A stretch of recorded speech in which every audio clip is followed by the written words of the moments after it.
wamtumainio Bwana ni kama mlima Sayuni ambao hautatikisika milele.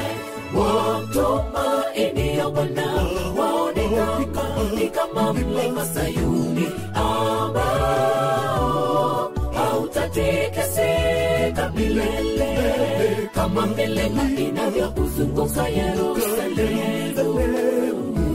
Ndivyo Bwana anavyowazunguka watu wake milele, kwa maana fimbo ya udhalimu haitakaa juu ya fungu la wenye haki, wasije wakainyosha mikono yao kwenye upotovu.